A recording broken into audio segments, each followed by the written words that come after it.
Brian Dowling was born in Denver and raised in Castleton, New York. Yes. Made his way to Plattsburgh to attend SUNY. He graduated with a degree in chemistry, Yes. but when he searched for work in his field, Wyeth was only hiring for 3 months at a time and with no health insurance. Work on this, right? Yeah, so Mr. Dowling decided to go into real estate and selling properties. After 2 years, he became an appraiser of real estate, which he worked at for 13 years.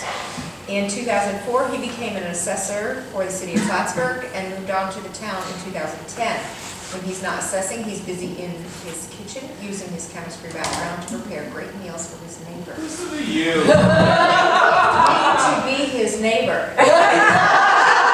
Listen to you. My assistant's birthday tomorrow, so I took it upon myself to do, she likes coconut cake. So we've got a coconut cake, but some people don't like coconut, so I did a deep dark chocolate with a chocolate red wine glaze. I just finished the glaze, and then I had to sample. And you didn't bring any here? Glaze takes 3 hours to set up, and the coconut is going to be done when I get done with this. Wow. We're talking about high octane stuff here. That's Just simple Yeah. Betty Crocker out of the box, huh? Well, the coconut starts with Betty Crocker, but the chocolate didn't. Oh, Chocolate is more of a ganache with a little flour in it. So, Debbie, you're a cook too. Yeah. and I'd tell you. But we what, did somebody humble to say shepherd's no, pie town today, employees so weren't doing Oh, their that's good thing. stuff. Well, thanks for joining us tonight. We Yeah, appreciate you joining us, and a bunch of people emailed in questions, and Debbie and John compiled them. And Brian's gotten a look at the questions, and if you want me to read them, I can. You can respond. Any way you want to go. I think the order of the questions ought to be a little bit more modified. Okay. You can take them out. You want to just take them however? Yeah, because, you know, let's go in like a semblance of an order. Okay. Way I thought. Can you hear? Come on over. Come on Come on over. I may help my chair. They can be saying that initially gives an overview of what I do for a living, basically, job of the assessor. Can you explain that a little bit for us? Well, I'm great off of it. Oh, stop. I am a public servant, right? I'm not really your enemy. When they say tax assessor, that's the wrong thing. I don't do taxes. I do value of real estate. Now, one of the questions later, I don't know, what's the training, what's the skill set involved? And I took some time to print off a lot of crap that I can read. I started an evaluation career as a appraiser. Properties appraised with mortgage money.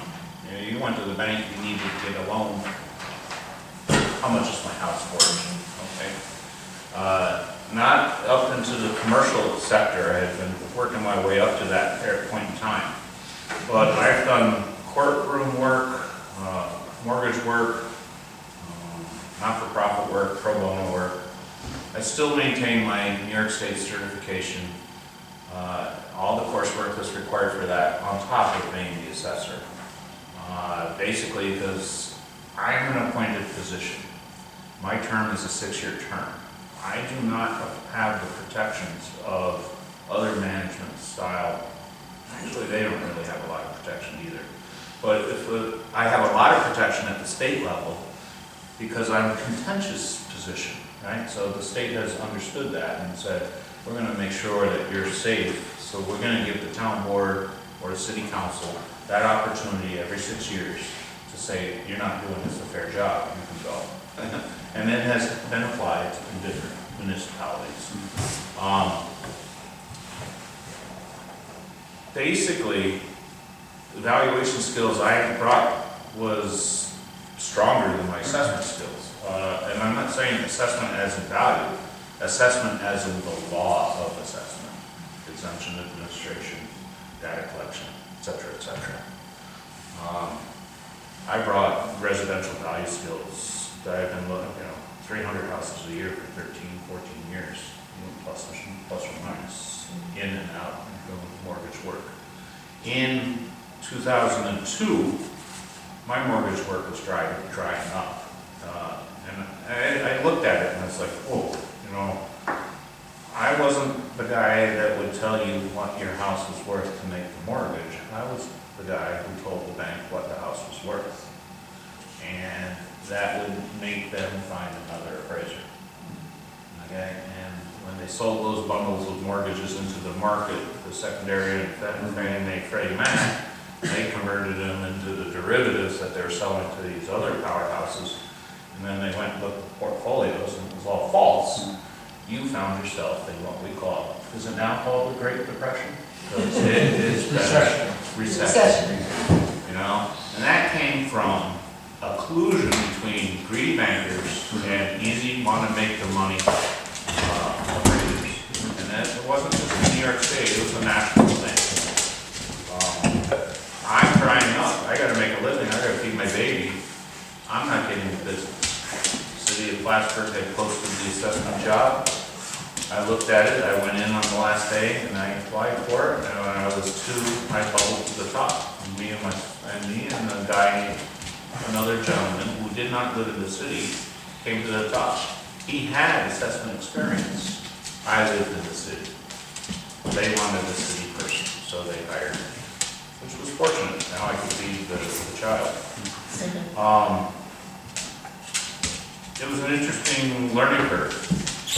My assistant there, who is now the city assessor, is very knowledgeable and provided a lot of education. Helpful. It was very helpful because I knew the valuation part of it. I didn't know, again, the assessment part of it. The difference between, I think this is one of our questions, the appraisal and assessment is two things. When I go to your house today to do your value for your mortgage bank, the value is effective today. So, you know, you're going to go to the loan, the thing, you're in a process, the appraiser comes, boom, boom, boom. The value is effective as of March 2014. But in the appraisal business, there's a concept called mass appraisal. Mass appraisal is what assessment is. It's a statistical analysis of your neighborhoods that have been grouped, and then it's a valuation of that neighborhood. Statistically speaking, it's looked at, everybody is looked at every year. I have broken, well, I'm readjusting the breaking boundaries, but the town is broken up into sections. And the sections are, well, we can just say Champlain Park is its own section. Rocky Point is its own section. The lakefront would be its own section. The Cumberland Head, its own, a little bit of, Cumberland Head by itself. Cliff Haven by itself. South Plattsburgh, around Rupin's, South Lake, Katyville, I've made by itself, et cetera, okay? Now, your statistics in these sections are looked at every year. The measure is, what's the assessment against the sale prices? What's the market saying? If a neighborhood, and I'll be forthright, Cliff Haven needed it, Champlain Park needed it, the sales were far higher than what the assessments were. So you go into that neighborhood and you do your thing. You say, bang. It isn't one house you pick. You're not picking on one house. You're looking at the whole neighborhood in your evaluation, and then you go through the process and you provide the information to the homeowner, and the homeowner doesn't like what they see, but that's just the name of the process. When it comes to taxes, taxes are based on another whole thing at all. It's not what I do. Taxes are created from your budget and your levy. Budgets at one time had federal aid, state aid, et cetera, So of the pie of the budget, the amount that was left to go to the public is called the levy. Now, when you take the total value of the town against what would be needed in that levy, there's your tax rate. Very simply put. The budgets are controlled by spending, by employee health insurance. So we have seen, and everybody here knows, wow, my taxes have gone up. That is predicated though more on the fact that the cost of health insurance, the cost of retirement was changed. New York State made a huge change in 2006, I believe it was, because Dan Stewart was complaining. He had to make a $600,000 payment to the retirement system in December, and then he had to come back again in January and make another $800,000 payment. They changed it from the end of the year to the beginning of the year. And without having prior knowledge in the budgeting process, he got slammed. And then he had to respond with a tax rate that people were not happy with. You know, it was a political thing that he got caught in the middle of it, somewhere in there, that all of a sudden you saw a 29% raise. Some of that was created by the prior administration too. They had not been, no new taxes was the mantra. Well, we all know that the cost of gas has gone up. We all know the cost of your fuel oil has gone up. So even in our own personal budgets, things go up a little bit. And that goes hand in hand with what's going on for maintaining all the machinery and the gas, et cetera, et cetera. I'm off the top. That's the difference between appraisals and assessors. Okay, I look at it in a statistical manner, and I respond to it using appraisal techniques. 3 approaches to value. One would be, what does it physically cost to build it? If you built it in 1953 and you haven't changed it, it would be built in 1953, less depreciation over that number of years. If you build it tomorrow, it's pretty much cost and value are the same. What is predicated as the principle of substitution, you can't find it in the market, therefore you built it, means then that's what that house should be at cost. Plus, there's no depreciation on the value of that property at that time. So that's a good indication of what market is. However, cost falls apart over time because of depreciation. Hot water tanks, roofs, depending on the years that we go past, cost falls apart because we start introducing the unknown of depreciation. Yeah, next approach to value is market analysis. What's selling in the market? How's it compare to your home or any home? That's relatively, we'll get a little deeper into that in a minute. But that's another, and the final approach, which isn't used in residential housing because it's very difficult to find income and expense on single-family homes. But we get into a 4-unit, to a 20-unit, to Pyramid Mall, to the plaza across the street, to the restaurant, to the fast food restaurant, to the warehouse, distribution, et cetera, et cetera. Those are values predicated on the income and the expense, and then you capitalize the net operating prior to taking out financing. A capitalization rate is the same as if you put your money in the bank. I'm getting 0.75% interest, because when I put my money into the bank, that's what the return is at this point in time. It's safe. But if I choose to buy a student housing project, my risk has gone way much higher. I'm anticipating a 13 or 14% return on that investment. So, you bubble it down, the student housing, his net operating at the end of the day is $25,000. You divide it by the 0.13 or the 0.14, and you come up with the value of that particular project. In the city, and I don't want to use the city all the time, but when I did the student housing commercially, the students were running at $17,000 a student, roughly, per thing. So you could say a 6-unit times 17, and there's where you got your value. Derek just got done with it, and I'm watching it too. It's running at $26,000 a student, and that's 7 years later. So, you look at that property, and you do that, and you do the math, and they're having an uproar right now. But he had been through some of these properties prior to him taking the job, and then he had the information, and he put it down there, and he let it fly, and it's made some people upset. I'll probably make some people upset when we get to it too. It's just the way it goes. Job of the assessor. not only to do the value, I categorize it as a 20% across the board. 20% is just regular administration, answer the calls, do the things, find the little details that whoever in the public might want. 20% of it is at least exemption administration. And the exemption is, under the star, the exemption is giving somebody who's qualified under the law for certain things a discount on their assessment.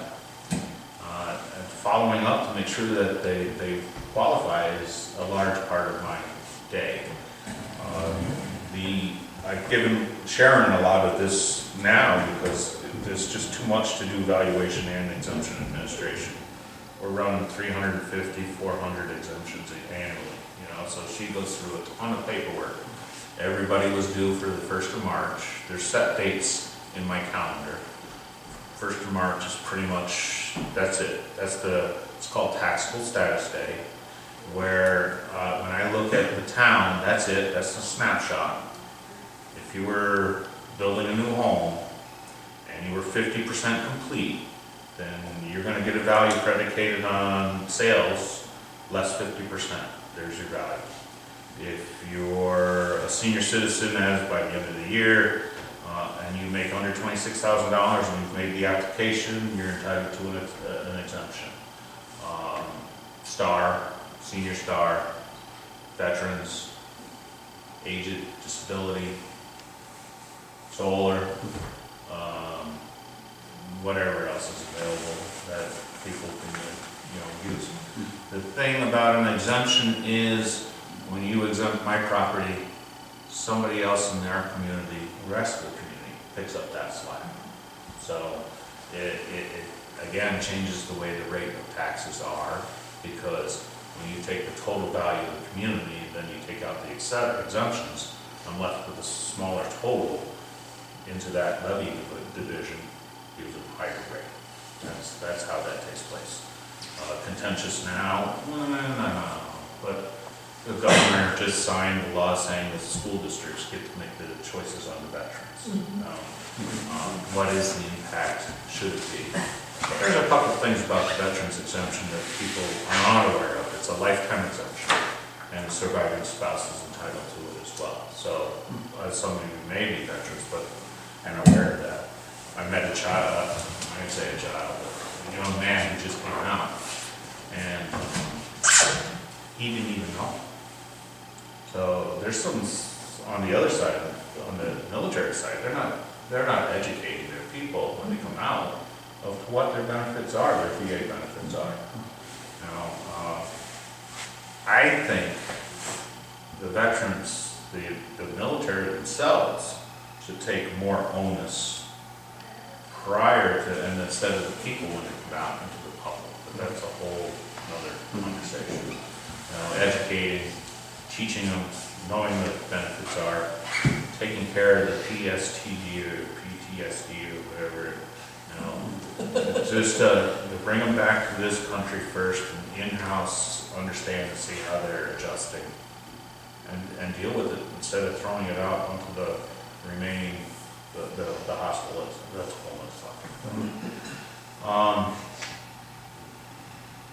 I think that's about where I am as the job of the assessor. 20% exemptions, 20%,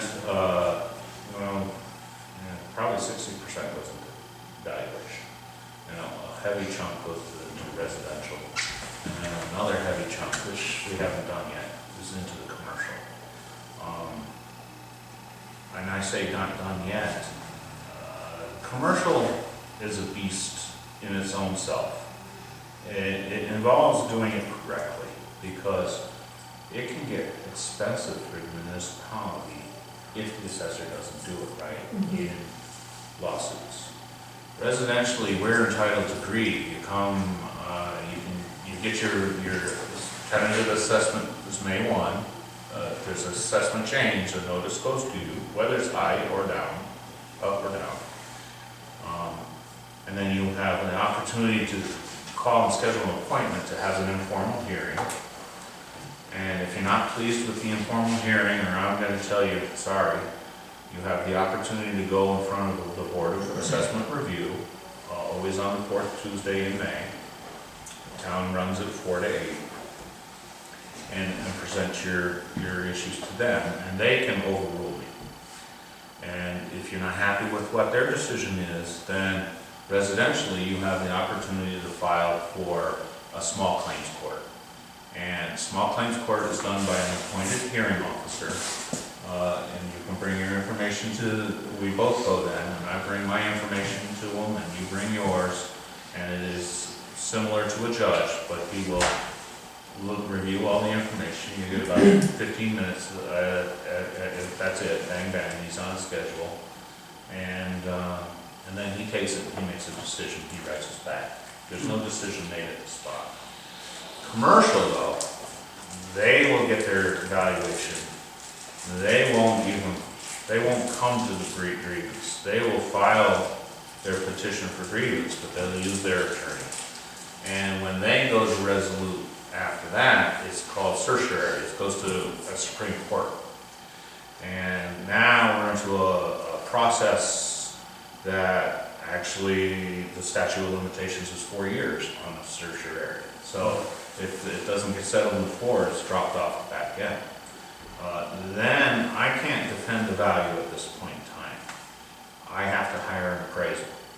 So, right, we just spent, well, no, see, fortunately the town, Beacon Town Central School is very supportive of these concepts.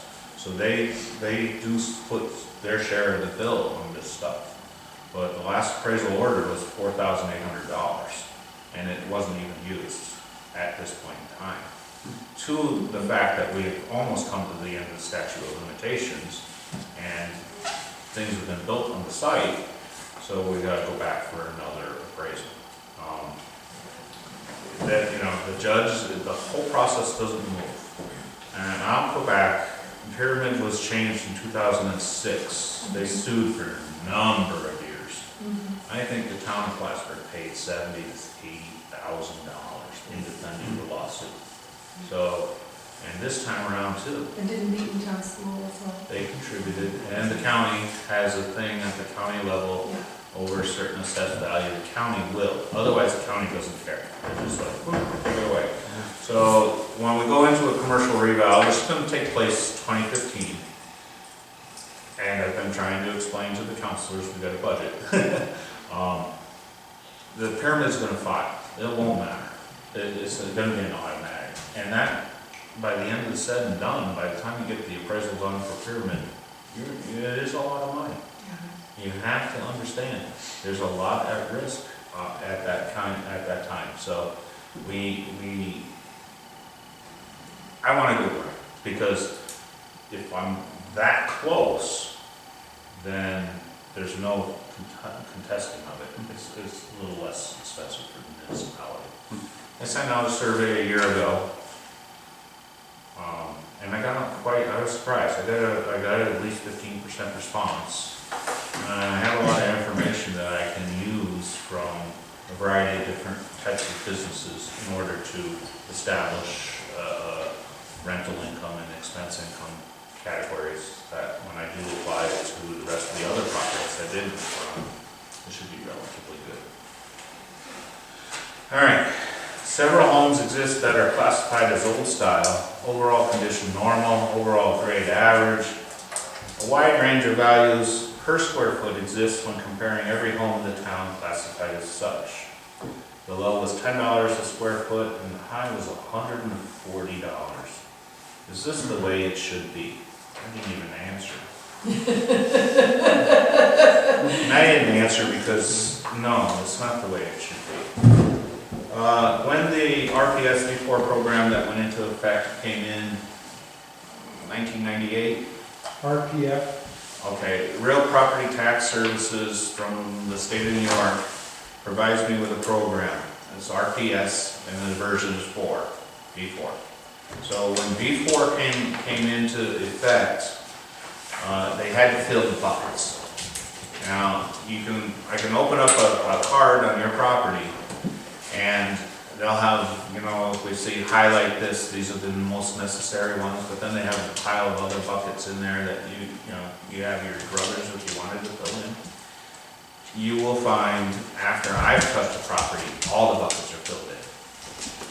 You'll find that when they establish this system, You have to that- explain what a bucket is. name, address, style of house, square footage, age, basement, porch, square footage, room count, kitchen, bathroom, etc. So in a Boxes to fill in. program, right, a bucket would be one bath, two bath, one with filing. I'm sorry, I didn't realize. Not everybody is a computer guru. Right. So I'm saying the buckets, all right, all right. No, that's all right. So when they initially did the program, you know, some guy was sitting there, key punching, and they only put in the must-have.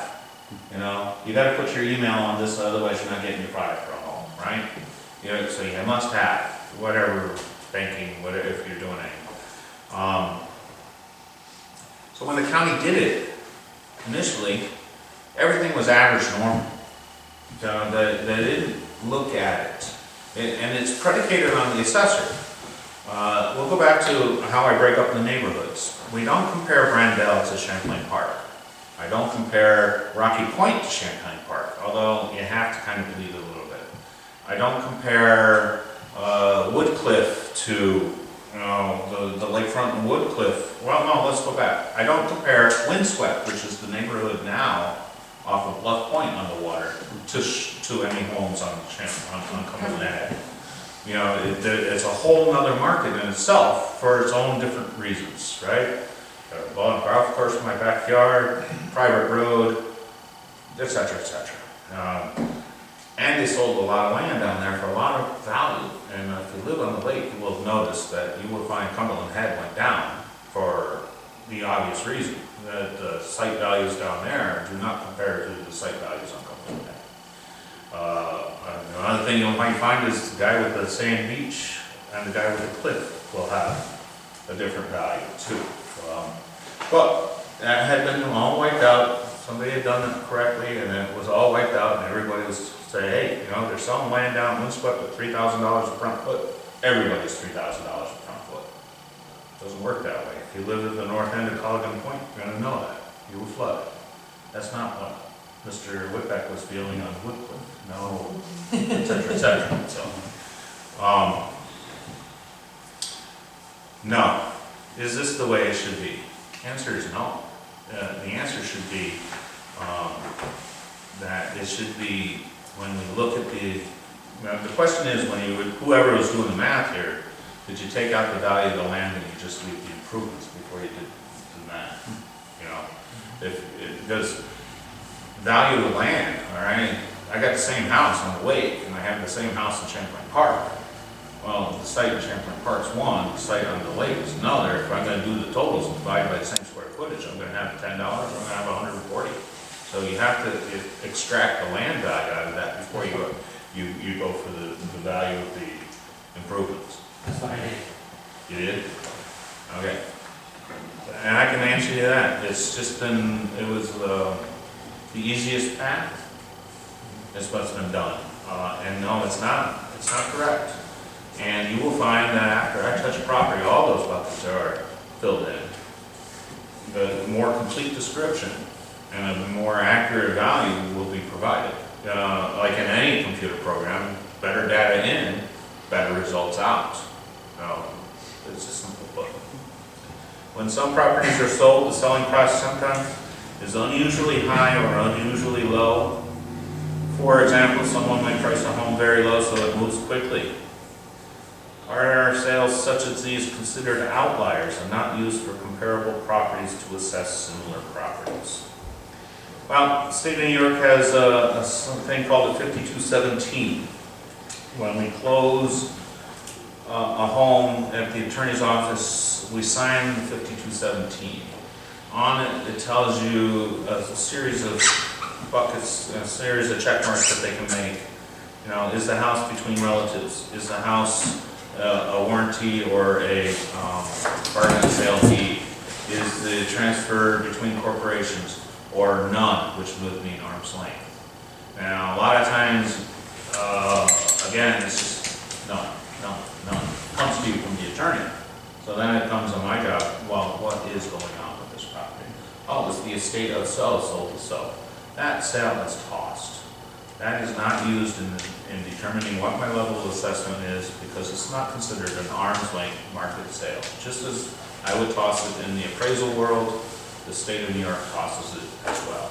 What do you mean by arm's length? On the market for the appropriate period of time, offer of cash money, knowledgeable buyer, knowledgeable seller, define, are some of the parameters that would define market value. So basically just a house that is on the market, no strings attached, if you will. Correct.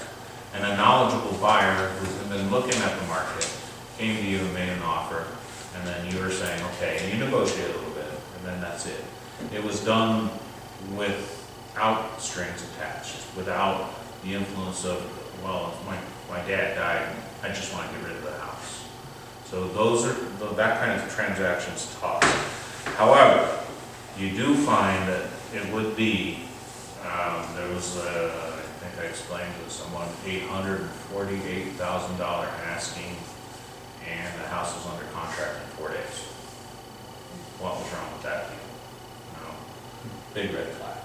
Because $848,000 asking, it should see 90 to 120 day at least. So what was wrong with the deal? Yeah, I can think of Or do several we things. know? Wasn't priced right. Actually, in that deal, it's probably falling apart. It was a local buyer who, his circumstances changed, but maybe it wasn't priced correctly, it was underpriced. The initial asking price for that was $950, so, I don't know on that deal. It hasn't come through. But you'll find, done in 3 days, your question, is that correctly? You'll find realtor, throw it into the MLS, boom, boom. Like how that happened. You know, typically it's not, it doesn't meet the criteria for me to say that was an arm's length transaction.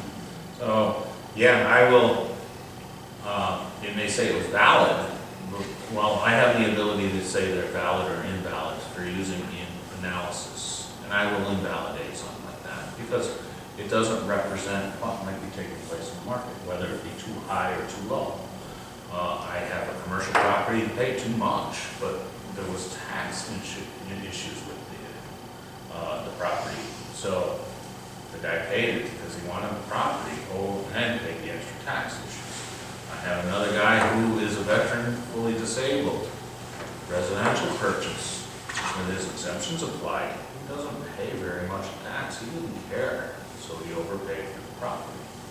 You know, that skewed a lot of sales. It was like, whoa, you know, so check that out, because it is going to give me a true reading of where you would be on your market. So it could go either way. Either High or low. Yeah. Yeah. And you toss those? Yeah, well, I don't use them as value. Yeah, come with. Right, comparables. Yeah, I don't want to, when you're going down the street, okay, so I turn off an assessment grid, which is going to look almost like an appraisal grid. And you see, this one's 275, and this one was 250, 240, 230, and they're all identical. And you're like, well, you know, my subject's falling between that 230 and 250. Where's the 275 fit into this program? And then when it does its average weighted thing, it's influencing the value.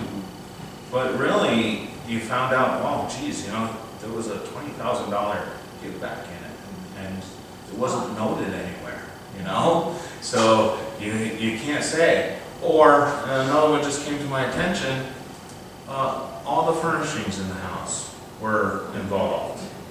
Mr. Mudd. Yeah. All right, we're all familiar with Mr. Mudd. He Yeah. got his home fully furnished.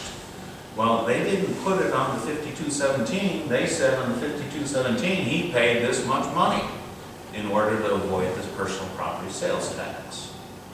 So when I saw it, I'm like, you know what? He paid that much money. Did I not hear about it?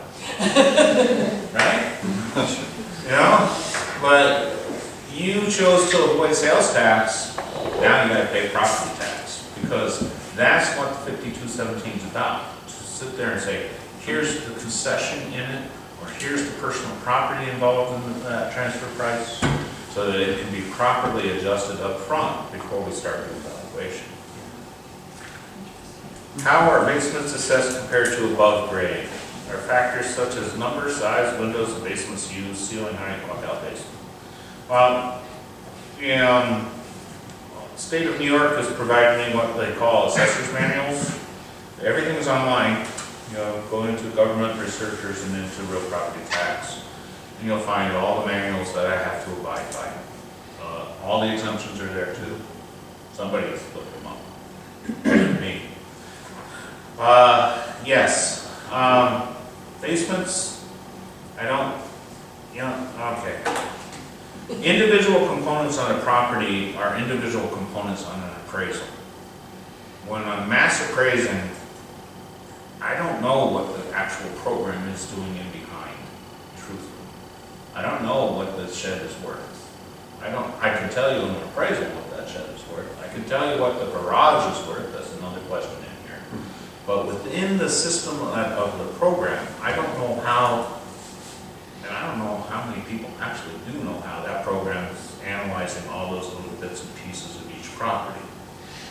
What I find is that the better the data going in, the better the selection of the comparable that comes out with that overall market value. That tightens the range. There's another, and I'll bring it to light right now. There's another question in here on paved driveways. I think my best answer for that is, this is an appraisal technique, but this will present it here. We have two identical homes, 1,000 square foot, 3-bedroom, 1-bath ranch, identical, painted even the same way, and they're both on the market for the same price, $100,000. The only difference between these two homes is the paved driveway. One's a gravel drive, the other's a paved drive. Which home do you buy? The paved driveway. Right? So that paved driveway has a value to it. Depends on the gravel. That paved driveway has a value to it. That's my Our point. paved driveway is starting to look like a gravel. Then you better do something. But that's the point. There is a value to that driveway. It's inherent. We automatically would say, if I had the same lot, the same everything, that's it. Well, in the appraisal business, you can't do it very well here. That's why a lot of them move to other cookie cutter neighborhoods. But we call that matched pairs, all right? So when we look at a sale price now, and the one sold for $95,000 and the other sold for $90,000, what was the difference in what on the attribute, and what's the market value to that attribute? In this case, it would have been the $5,000. The same with the garage. So in that case, in the appraisal case, it's a $5,000 garage. In the city, it was easy to do because Set Point sells garages independently of the condominiums. So bang, $7,500 for a single block garage. I think it's up to $9,000 for a single car garage in the city. Now, I can't say that out here. I haven't done that kind of stuff. In the appraisal or in the assessment business, those adjustments on your value, I don't know if they're being made. I don't input them that way, not in the market grids that are provided.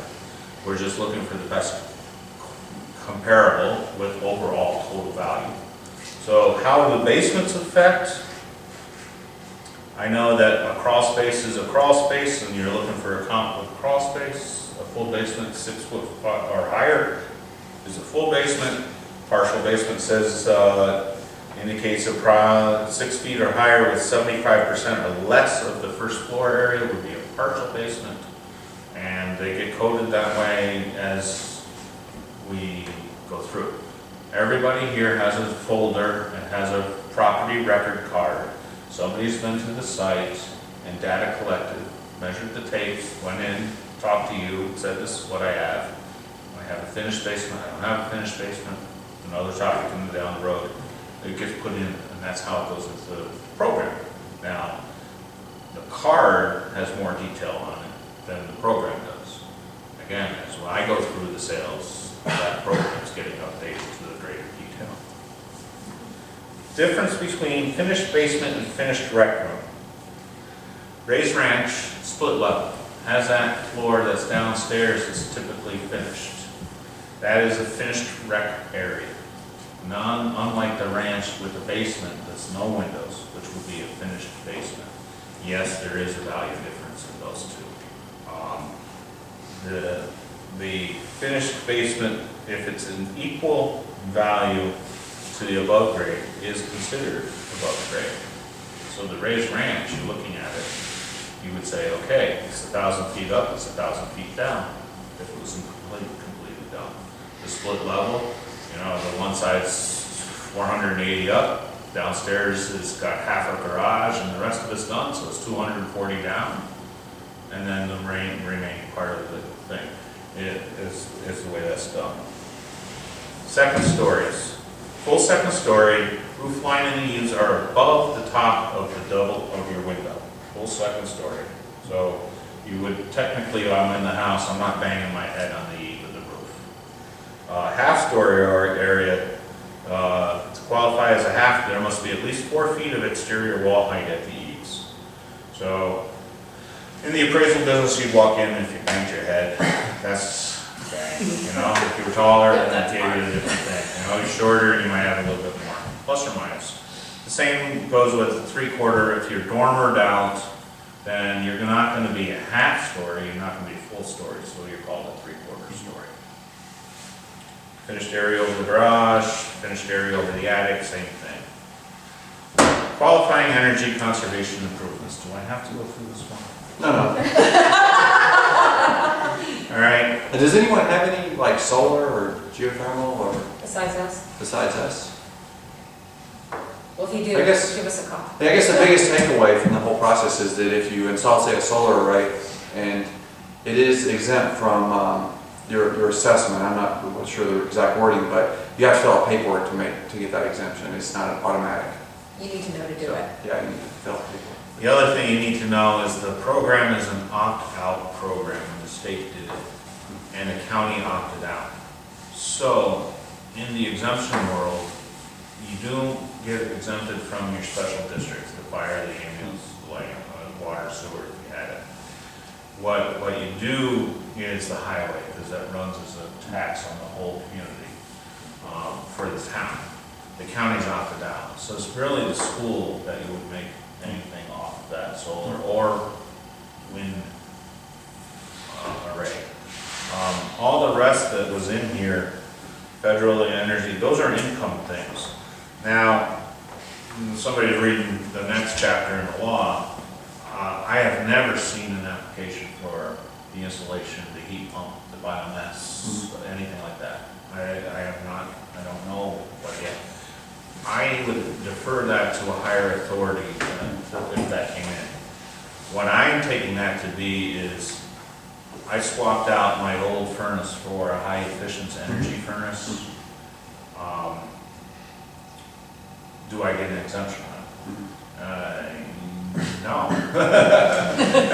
No. Basically, that I'm aware of, because I expect, and there's another question, I would expect every home has heat in it. You know, whether it be hot water or air or electric. It may not be so efficient to have electric, well, it is now to have electric versus hot air, oil, but when somebody comes to buy the home, they're gonna recognize that, and they're gonna make the offer on that market. Again, it's reflected in the market. So that home, so then when I do a grid and it says electric heat, I'm hoping that at least one comp comes in and says electric heat, so that you have an idea of what that influence might be. But after that, we you know, and another one was in here, we can answer about siding. You took the vinyl, you went over to the texture 111. I, as an appraiser, say, hey, I deserve sheathing on my house. It cost me $10,000 to put the vinyl on, but in the market value, somebody's gonna say, you need siding on the house. So, to me, that improvement is an improvement that the benefit is personal. It's personal to the homeowners. I don't sit there and say, geez, he put siding on the house, bang.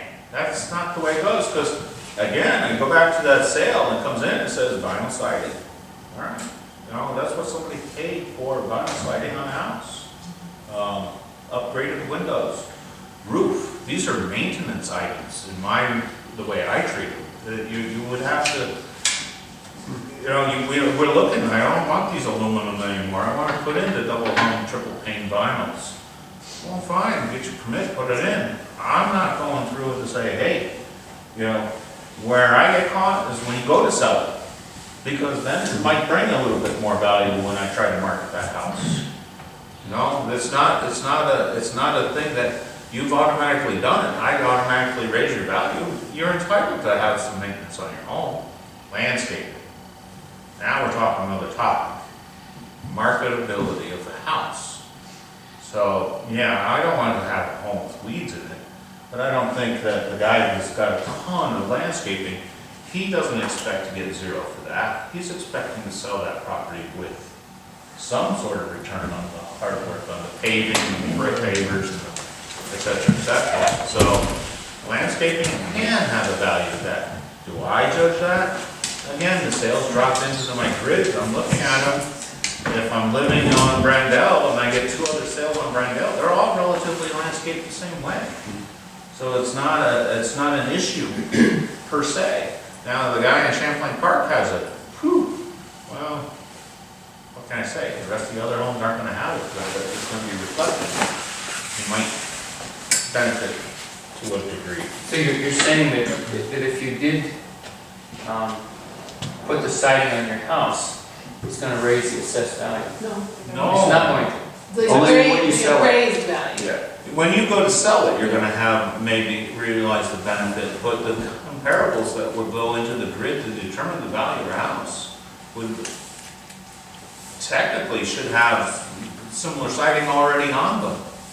So he paid $95,000 for a vinyl sided house. That 1,000 square foot was vinyl sided. Well, your house is vinyl sided, same thing. Just because you added it doesn't mean I have to increase the value. It's what the market is showing on the other sales.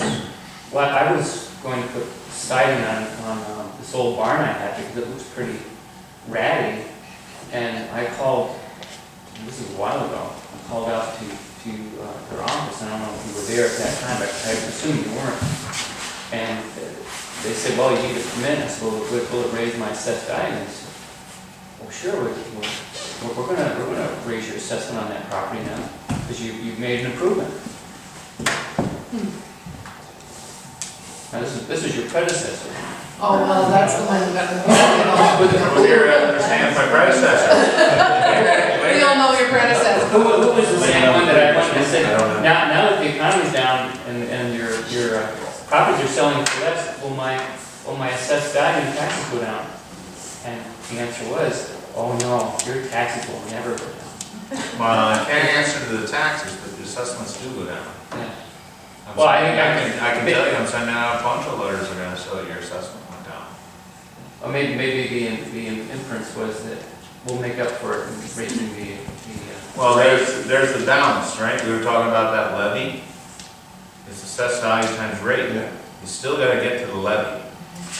So the tax may go up. We're not looking at, I do assessed value.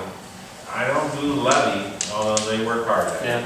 Yeah. They work hard at it. I didn't say, oh, this is first time coming. I'm sorry. You know nothing. I haven't been behind the bench yet.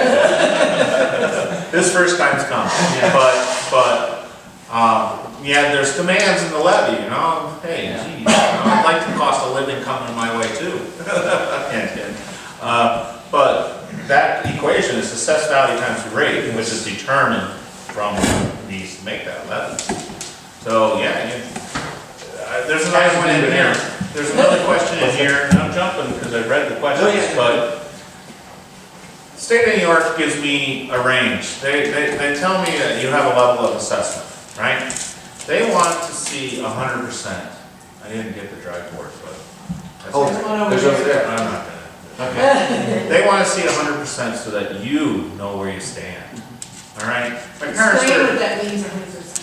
100% of market. So when I push out my assessment, I'm telling you, this is what you would get on the market, right? My parents' house was $17,500 assessed value. All right.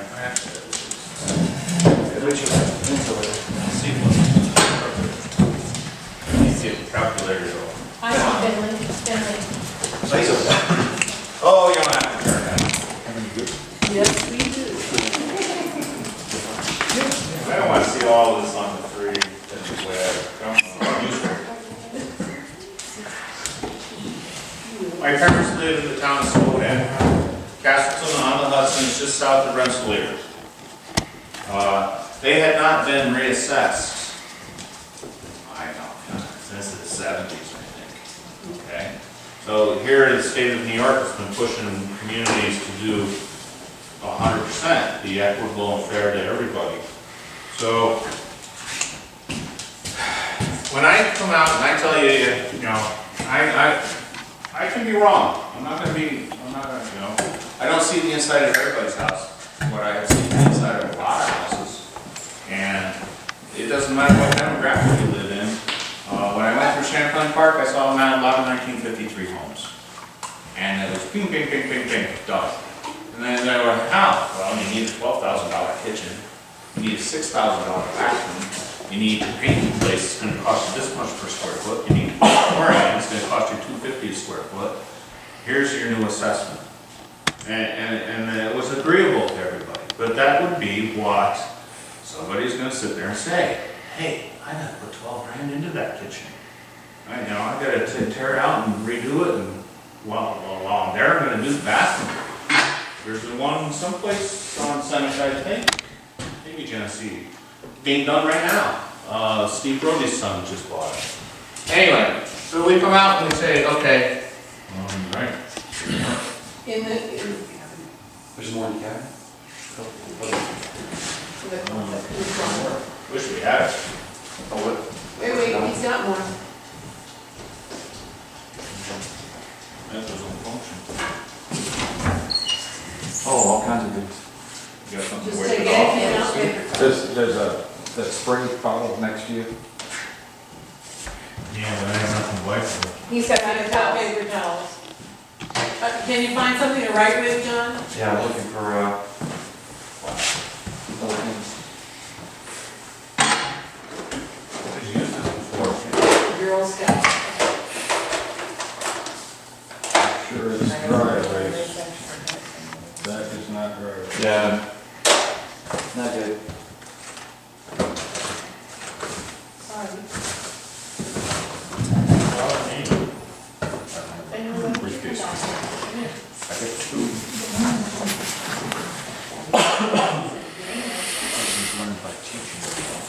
Let's have to use our imagination. That's permanent. Yeah, and don't. Alright. Okay, So anyway, we'll go to this. When I tell you what the value is at 100%, that's what the market's indicating your home should be. No, I'm not telling you, it might not be. It might be higher, it might be lower, actually. Nobody's saying I'm I'm a relatively good professional, but honest. They went to my parents' house, and the assessment was $17,500. Mom and Dad had no idea what the value of their property was. They were like, what? The community was at 17% equalized. Okay? They don't know what they're talking about. What's that mean? How many people understand? You know, Mr. Metz might understand, right? What that meant was that he took this $17,000 and he divided it by 0.17. You know, so, never mind. 17.5, 0.17 divided by. Turns out their house was $102,000. But Mom and Dad don't know how to do that. And a large portion of our community don't know how to do that. A large part of New York State doesn't know how to do that. It took me a couple efforts to figure this out when we were in Malone. So the concept that the state wanted to put out there is to say, you tell people it's worth $102,000 so that they know where they stand in the market and they know where they stand when they're paying taxes. That was the big push from New York State. Now, this takes place a few years back. Clinton County is one of the only counties, the whole thing is at 100%. You go to Westchester, they're down into the 7% and 5% equalization rates. Why? Because they don't want to have politics. We talked about this. Money begets politics, right? So you find that communities of this stature, now, having an idea where your value is, you're not hiding. If we put an equalization rate out there, some people's property appreciate at a different rate. Some people's property appreciate at a slower rate. In the city of Plattsburgh, there's still an appreciation rate going on, and there's a depreciation rate going on, depending on which property you're at. When I was there, I was fortunate, everybody was going up. But now you have the mix. And I have the mix here now, too. Certain demographics are losing money in the equity of their home. Certain demographics continue to go up. If you take a $100,000 house and the guy pays 102, what's the increase in that value of property? 2%. Exactly. But if I took the 275 and he's now worth 250, I have a declining value. So it's very difficult to use an equalization rate because that affects all across the board. So everybody's adjusted at that same number, whether you're a higher demographic or a lower demographic. And when you get said and done, you look at that, it's the lower demographic that ends up paying more tax because it wasn't at 100%. So that's why the state of New York has said, we would like you to do. Now, they come in and they do an analysis and they analyze, they consider my market area to include the city of Plattsburgh. So when they do their statistical analysis of our property, they're including the stuff that takes place in the city. I'm allowed, and then I'm 100% again this year. Personally, I like to be under 100%. So the state of New York has the range of 95 to 105 when they do their stuff, then they call you 100%. They're telling me I'm a little bit high right now, but actually a lot of that is to do with the city. It really is. The high end of the city has to come down. And that will help as the overall statistics for everybody. I'm trying to keep us, if I had my druthers, it would be at 96% all the time, because that'll allow for a little up, I have to go up, but never be over above where everybody should be. And when So what happens to the Westchester County assessor who can't get it to 100% or 96%? they say their level of assessment's the same across the board. I could go through and say, okay, we're gonna have my level of assessment, but this town's level of assessment, is 100%. I could go through and slash everybody's assessment in half. Then my level of assessment's at least, it's 50%, but it's across the board for everybody. That's the goal. Now, does that do anything? No. Your $20 school tax rate's gonna go to $40, right? So, it doesn't change, because the same levy has to be picked up. It doesn't change anything. But when it comes to paying for schools, for example, or the town or the city program to run, if somebody's at 17%, does that mean that the state kicks in more to that school district? No. What happens though is, you will find in the same township, because we have Peru and Saranac and Beekmantown, right?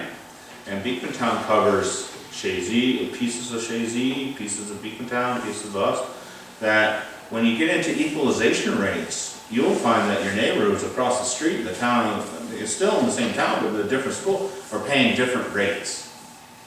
So, depending on what, if I'm sitting in Saranac, I could be paying this much more. anymore because I'm not sitting in Beekman Town.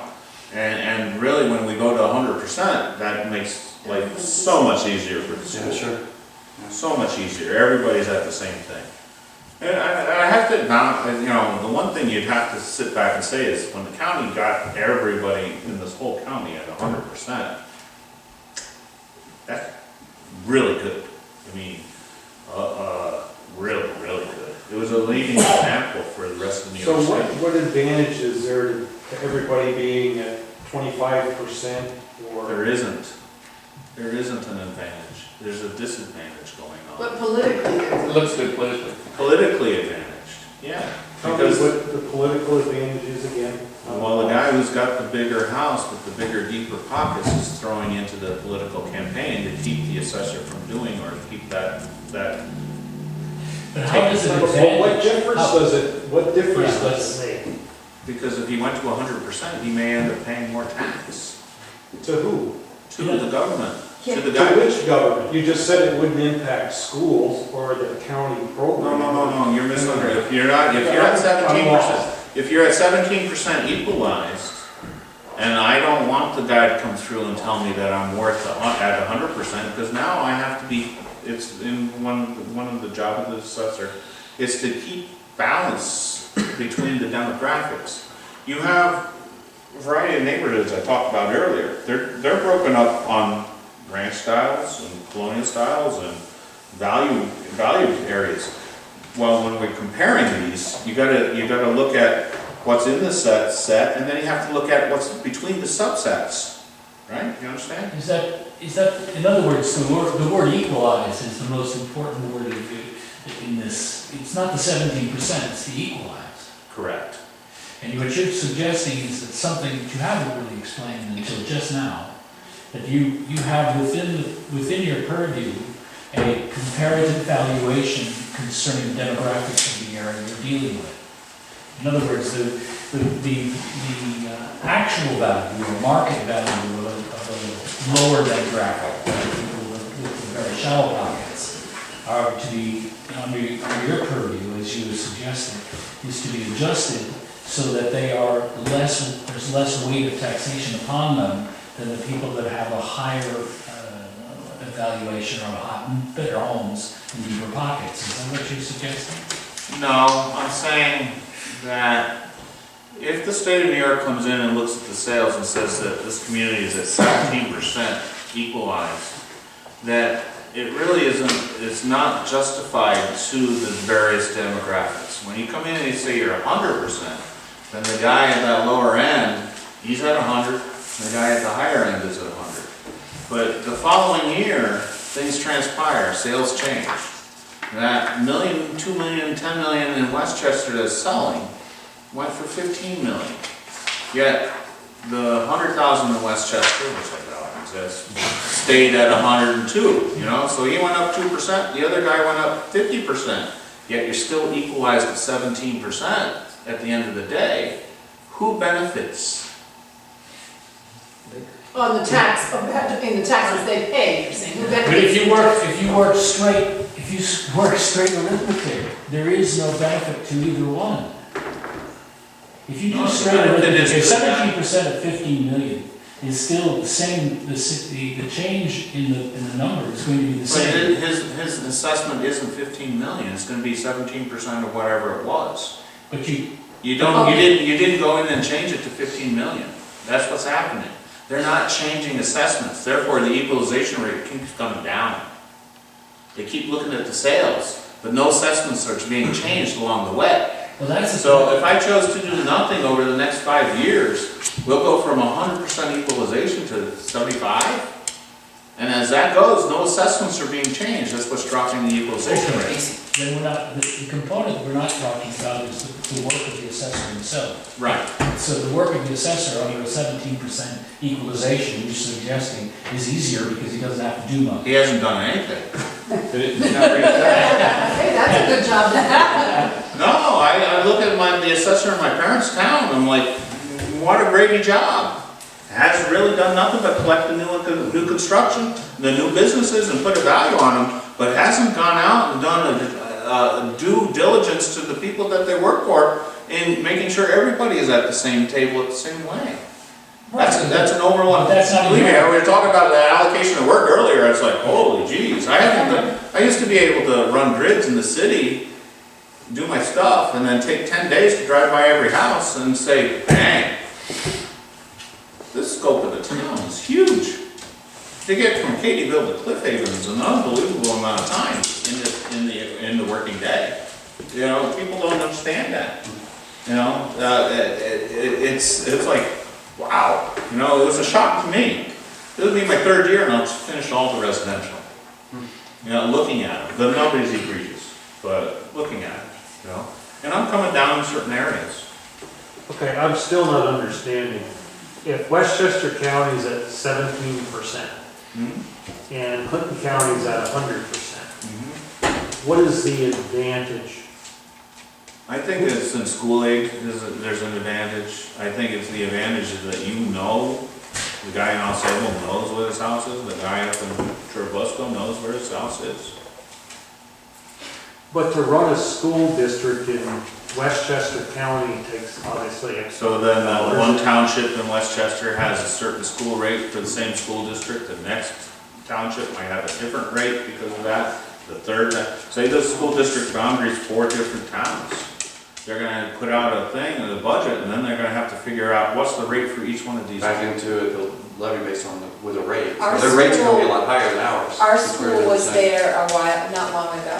There were different, there was a different equalization rate depending on whether it was, But if it's 17% for all the, No. all the The towns. level would be, if if it was 17% for all the towns, then it would be no problem for the schools. But it's not 17% for all the towns. What we're saying is they're not done, so they're all at a different level. So when the school says, I need $100,000, and I got this much valuation in this town at this rate, and this valuation at this level, and this valuation, I've got to figure out what I need to charge each one of those individually. Here is, boom, now, today. Well, I guess what I'm saying is that, you know, again, to run a school district, you need X number of dollars, okay?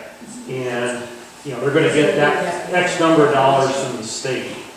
And the state aid is where I'm saying, the people who are assessed at 17% may get more state aid than somebody who's at 100%. No, because it's based on the total assessed value, if you will, the average income of a school district. There, I think we have a disconnect. Average income? With the equalization. We have a, yes, there is, state aid is not $1 to everybody, regardless, as long as you got a nose and so many square feet. It is adjusted, there's a formula. It's convoluted. I didn't take differential equations, that's my mistake, but I still don't think I would have worked it. But it's based on census and demographic is average So does value of wages and people's taxes. property fall into that equation at all?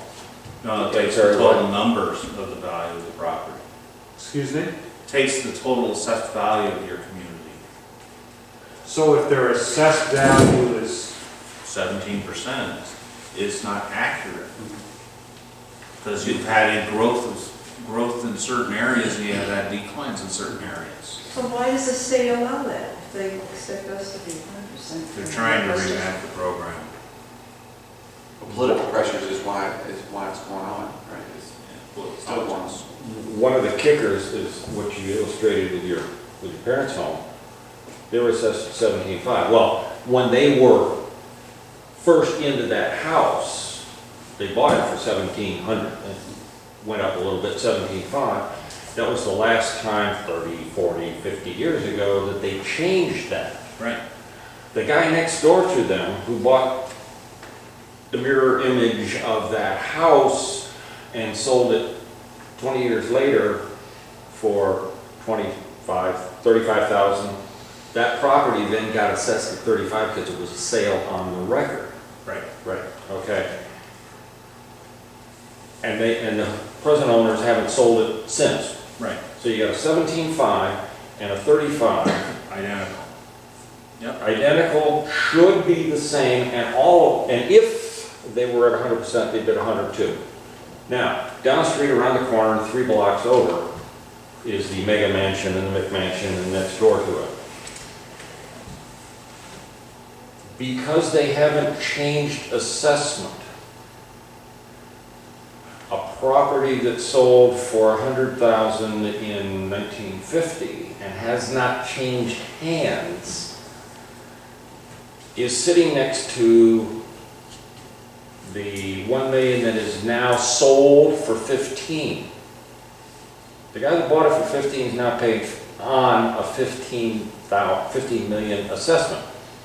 Guy next door to him with similar house is paying on a $500,000 assessment.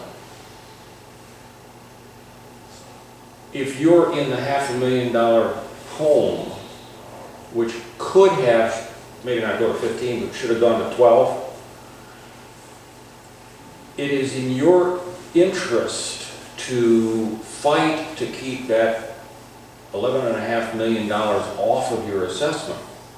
And so you talk to whoever the politicians are, Mike, I don't want you to raise my assessment. Let's not do this. The little guy who's at 17.5 also is, he and his neighbor is losing, but blah, blah, blah, but they're not in that $11.5 million range. They may say, well, I don't want to raise my assessment, I don't want to pay more taxes. The taxes you pay, the levy, which is determined by the budget, we need to raise, what was it, $2 million, $4 million? Let's say $4 million, you have to raise $4 million. The town total assessed value, taxable assessed value is what, $5 billion? Okay. 4 billion into 5 billion, Whatever it is. you come up with a number. Your home is valued at $100,000. Debbie's is valued at $200,000 times whatever that decimal was. That's what you pay, that's what she pays. And it's fair because you're both at full value. If you're in the 17.5 and she's next door at the 35, and Michael's down the street, same house, at 102, who's paying a bigger chunk? Yeah. Okay, is this fair? So the concept of 100% is what the It's state is fair. trying to push. It's painful, and it is causing trouble for California. seniors and people who are on fixed income, because they lived in this It's house. already causing trouble for California, actually 50. Well, let's keep it local, but Michael and I were walking around last fall, But it's fair. and one of the things that I kept tripping over was seniors who, because they're at 100%, which is fair to their neighbor, to the rest of the community, they're on a fixed income and it's not growing, but they're, Assessed the value. taxes they have to pay are growing because their assessed value keeps going up. It's not necessarily that the levy changed, it's just that everything went up.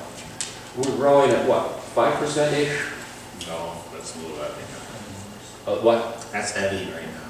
like That's 3? 2, Okay. we're not that fast. Losing value in the high end. Yeah, because it won't move. So, Dave, you're in the $15 million home and you can't sell it for $10 million. You could sell it for 848 in 3 days. In 3 days. I can get the money for you in 2. Yeah. If you can't move it and you're sitting on this, you're paying taxes on 15 million and it's not worth that. So when he's going around doing his assessment, It's equalizing. Well, the problem is he doesn't have any sales to compare to. Because nobody can sell at that level. That's happening now, though. Well, Okay, I learned nothing. How often do you reassess property? Does this base on location, value, turnover in a certain area? Every year, we analyze all the neighborhoods that have been created. It starts sliding down, then it says you gotta look at that neighborhood. So technically, every neighborhood's been examined for a reassessment process. Some don't need it. You may not find a change. Some do need it, it needs to come down. Some do need it, it needs to go up. It's just a statistical analysis of what's going on versus sales in that particular neighborhood. If there are no sales, what can you tell? As in appraisal, one sale does not make a market. So until you get 2 or 3 that say, hey, this is where we're at, then you may not see anything happen. The calendar that I go by is an important thing. I told you earlier, appraisal's effective date is the day that the guy was at your home. My effective date is 1st of July. So the final assessment roll is published the 1st of July. That starts the calendar for me next year. What do I mean? Here I sit in March and I am changing assessments, but I cannot use a sale that took place after July 1, 2013. Okay? Because there has to be a stop for the state to do their stuff. So you could see you're going to see your new assessment May 1. You're going to say, the market's going down. It went down 3% last month. Well, yeah, it's gone down, and I will see that 3% next year. All right? You're at the beginning of the train going up the hill. I'm in the caboose. The difference between us is a year. You hit that plateau, and it's leveling off, and you see the assessment still going up. You're falling down, and then all of a sudden the assessment's going down. We get to the bottom of that plateau, and it's going back up. Your assessment's still going down, because that's what the data I'm on. And then all of a sudden you're going back up again. So real estate markets, you know, are the ups and downs. Hopefully more up than down, but that's what goes on. And I sit in the caboose of that train. That's one of the biggest differences. I got an appraisal that was done yesterday. I bought the house yesterday. Yeah, but I can't look at that sale till next year. Your assessment's predicated on data that took place 2012, 2013, not on 2014 stuff. So that's an issue that people have to understand. I'm going to grievance, I'm going to bring an appraisal with me. Okay, the Board of Review looks at it and says, oh, it was dated yesterday. Sorry, Mr. Smith. It had to be dated as an effective of July 1, 2013. So therefore, that appraiser is using the same sales data that I have to use. How does the sale price of the property affect the assessed value? Did we cover that? Paved driveways, we covered. Yep. Renovations. We covered textures, diagonal over 10, 1 and 11. Road frontage. Total assessed value. And lake frontage, total assessed value. Well, we have zoning regulations in place. So, road frontage, I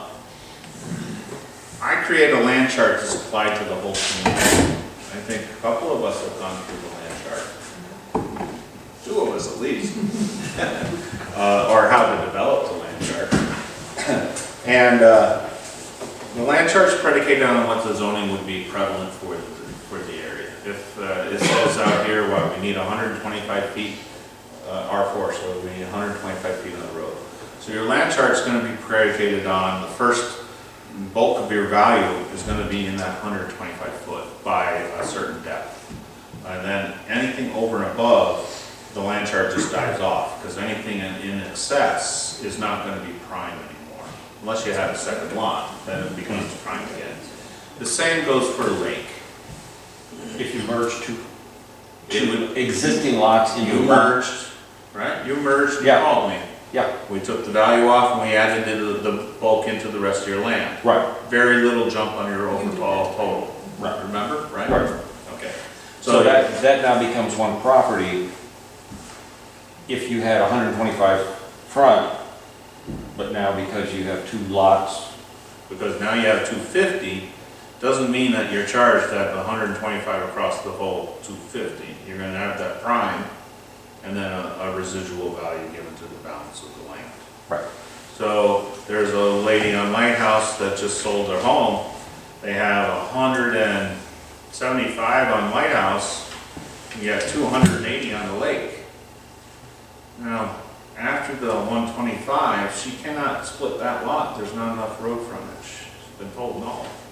The 280 on the lake is actually you can't value that all at whatever the price is, flat foot. You have to say, here's the, after that, the lakefront is residual, it drops right off on her. There's not, that site value isn't gonna go for, what somebody would think that 280 feet on the lake is. It just doesn't do it. Has some interesting sales going on out on the lake. So that would stand if somebody had extra property, but it wasn't big enough for a building lot, because it's zoned R4. Right, so then it would be, So that would not be as valuable as it would if it were big enough for a it's building. restricted, correct. Another question in here is on the depth, right? We expect that your standard depth in different neighborhoods, you look at the lots, and some are 150 deep, some are 200 feet deep on an overall average. Well, then that's what your standard depth is going to be. You add another 100 feet on the back of your lot, that's residual land. It has very little extra value in the bigger picture. It has more personal value. I did one for the chief of police. He was looking for something, and it worked out to be like 6 cents a square foot, where the primary was working at 58 or 60 cents a square foot. So it was very little in retrospect to the fact that it had street frontage and access. Does this have to be adjacent property? If it was contiguous to your lot, let's say you had a lot, and there's one out here, she's saying I can't sell it. It's 100. I think she's shy 25 feet, 100 by 400 deep. Well, the variance would be granted, as it's been granted in areas to build a home on that. But the 400, after the 200, the rest of that in the back, that's just residual land, that's extra. It's a bonus to her personal use. To me, value-wise, there is no real value to it. It has no, I can't say it's negligible value, but it's diminished a lot. Because the return, how do I get back to it? What am I going to make it? She can't drive past the side of her house when they get the permission. Look at all the 50-foot camps all on the water. They don't make guidelines anymore, but you'll get a permit because it was a pre-existing camp. So Terry Norcross just built himself a, 40-foot wide house on a 50-foot wide lot. So he got the variance. Jack Brown doesn't seem to mind. That's fine. That's the way it goes. But I can't punish him for being small in this case. So the lakefront's done on a first block was 50. The next block, what the sales were at 100. Then you fall off the end. Paved driveways, we talked about. Renovations. Done, lakefront, okay. Relationship between assessment and appraisal. Are we close to that? We did it. Pictometry is the name of a patented aerial image capture process that produces imagery showing the fronts and sides and buildings and locations and grounds. How will the new pictometry, thank God, thank you very much, everybody, and believe me, help with assessments, and is the pictometry of the county sufficient to the town's needs? If not, will it be? The county has provided a grant. The state police up in this area wanted to have pictometry. The use of pictometry is, if we go online, we use Bing or Google or whatever, maps, you look straight down. That's ortho imagery, straight down at a property. The use of pictometry allows us to come in on the cardinal points, east, north, south, west, on an oblique. Plus it gives me tools so I can measure. So this is Google Streets is what you're talking about? No, Google Street's gonna only go right in front of the house, Yeah. right? Oh, The okay. common tree is a flyover, the same thing, Oh, okay. except that they're taking pictures all the way around your property as they go by, right? And then I have the imagery. Yeah, same. Pardon? Think of it as having 5 cameras on the airplane. Oh, I don't know. So it's- You know more than I do. They're shooting one down because you need the Yeah, yeah, the overall. ortho. There's one pointed forward at an angle, so you're looking at the side of the house there, you're looking at 3 other houses. Okay? They're doing it though. Yeah. You're looking over here with the 3rd camera, you're looking over here with the 4th camera, and because you just flew over that house, you want the other side of it, so you're looking back and you're taking. Makes an RF4 look like a tinker toy. Okay. What it does, okay, well, now let's get into Rockland County. You cannot get between the houses in Rockland County. They haven't had a physical data collection and they can't count it. So they're using this as their primary tool to collect data. You know, so somebody's not, they actually have guys that shovel the backyard through the house and into the truck in the front because they can't get to the sides of it. No, you know, you get to that point. Well, I am, you know, if you permit me into your backyard, you permit me into your backyard. But a lot of people are not gonna say no. They're gonna say, no, you can't get there. Well, this allows me the advantage of going around to the back. In 2008/9, the county had a grant to do the whole county. They did it at a certain resolution with a finer, slightly finer resolution for the city and Route 3. That's 8/9. A lot of changes have taken place.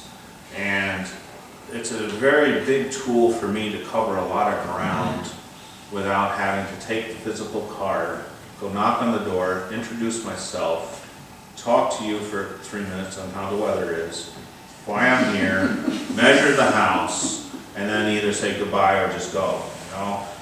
And then take to the next car, the next street over, the next street over, house by house. Very time consuming. With the pictometry, yeah, I'm able to sit there and I can measure to, I think I showed somebody the driveway, 3,200 square feet, bang, bang, bang, bang, you know, here you go, done. Next, bang, bang, bang, done. So that inventory process, physical data collection is a lot quicker. Building permits, the town doesn't require paved driveways. We discussed paved driveways. When I come across it, I measure the square footage and I put it on the physical inventory because it does have some sort of a value I to it. mean, the town doesn't require A permit. permits for paid driving. Right. Okay. Because unlike the city, we're not, a lot of our community isn't worried so much about setback regulations. In the city, you got a finite lot and you have to have a finite amount of green space. And when you start paving, you're cutting that zoning regulations down. So the new flyover is going to take place this spring, just confirmed it. The drones will be coming in, right?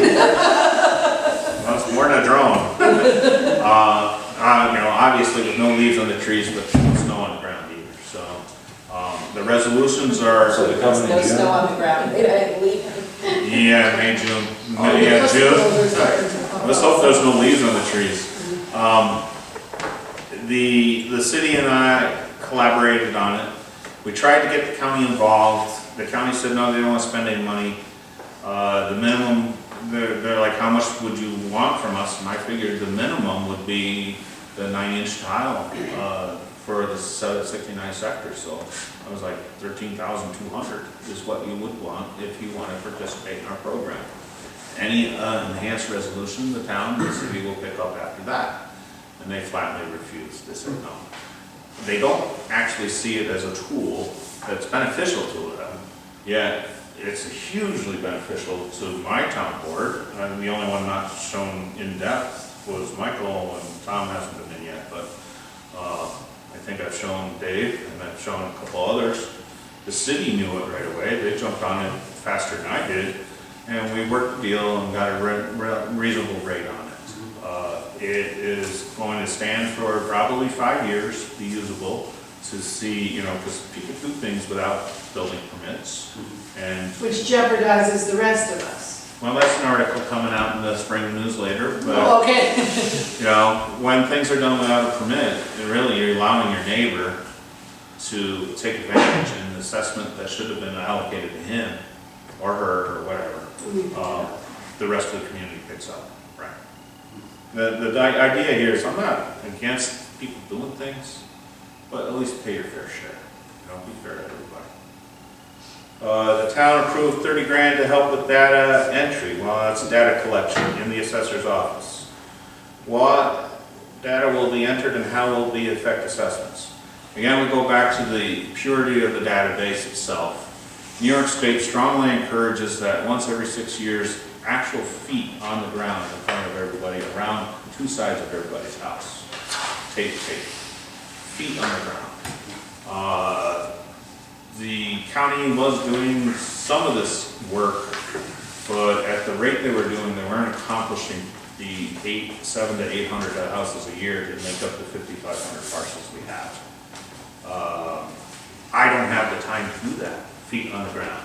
Geometry will help offset a lot of that, but I hired I had to say, my assistant doesn't go in the field, I don't have the time.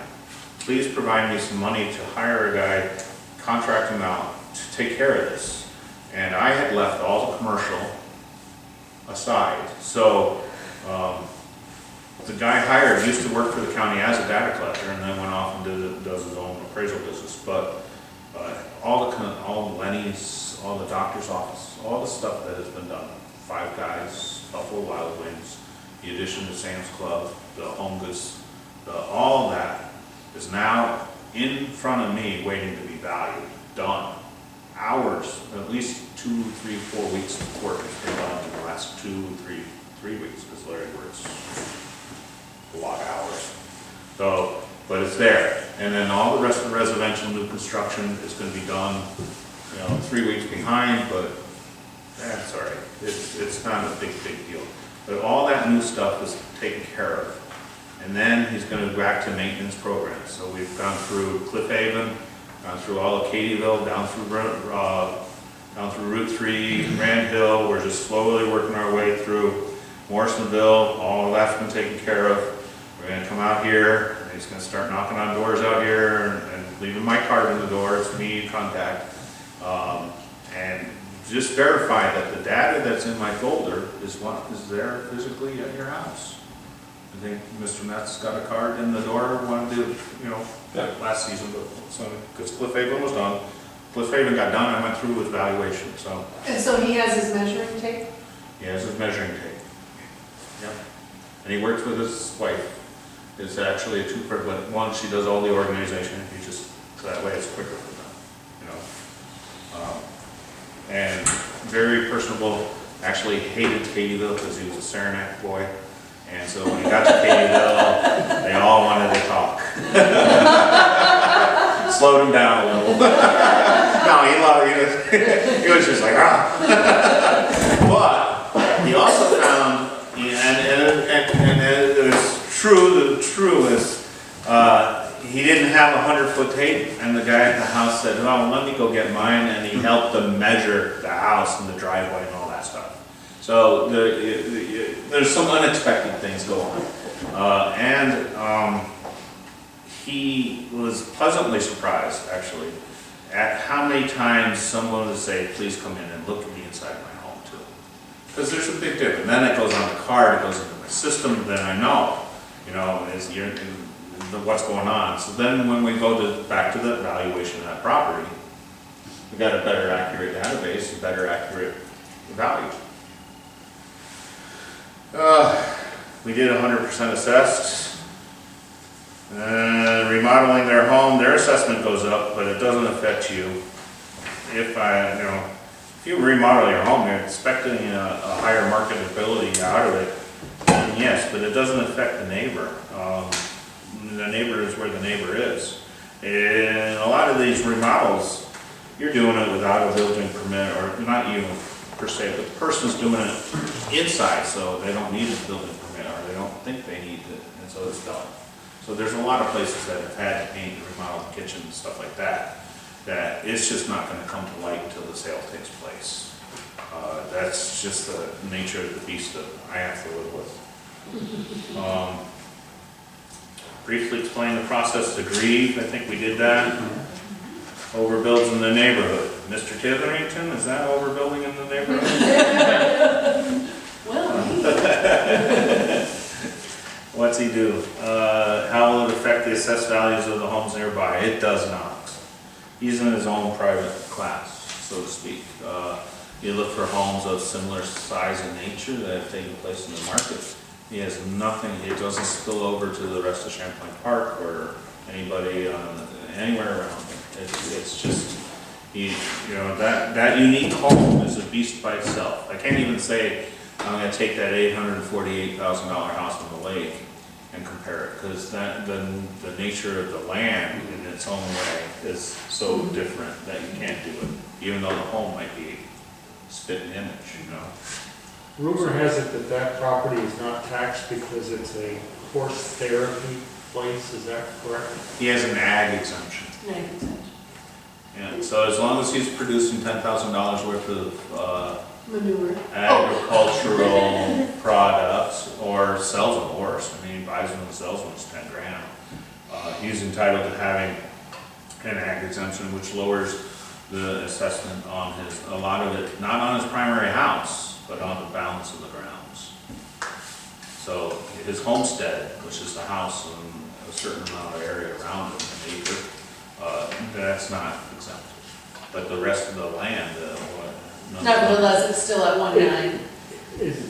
When you say it's exempted, it's totally exempted? No, New York State governs its agricultural assessments. So, what is- let's go back. Ag is a whole other beast. Yeah, ag and markets law. Agriculture is another beast. If we go south, we got Rose Farm. We go north, we got Drew's Poultry. They are buying land like you can't believe. They're paying anywhere from $3,300 an acre to $4,000 an acre. Tillable. Not even tillable.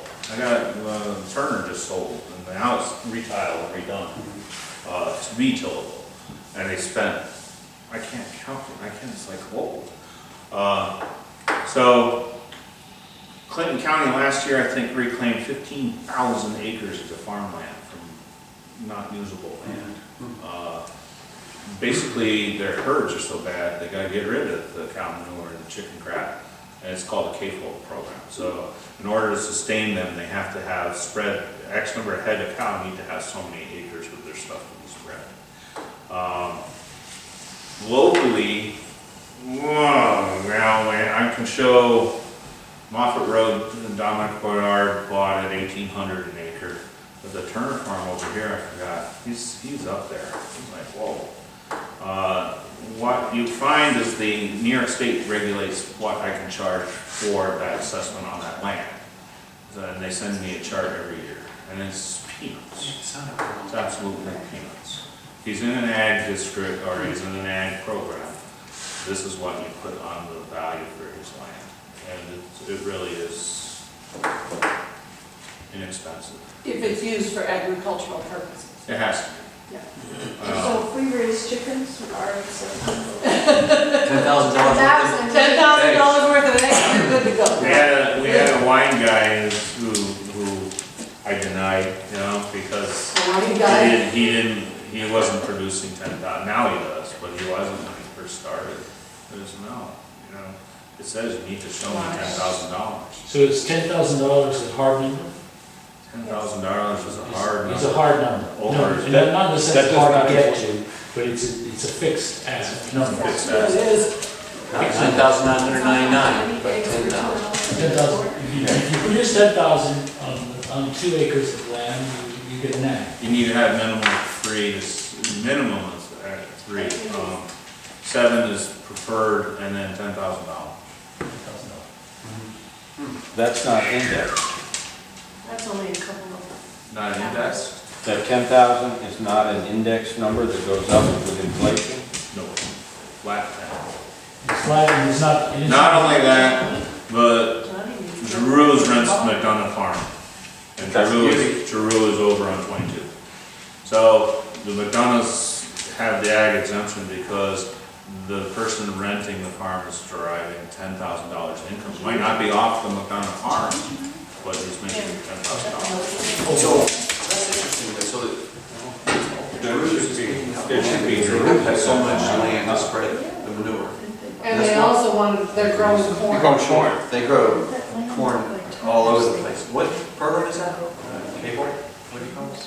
Ag market. No, you call it some program in New York State. The poop from K-fold. K-fold. there, because they have horns, little horses. A lot of compost. A lot of compost. And chicken Poop, is valuable. is it? Valuable. yeah.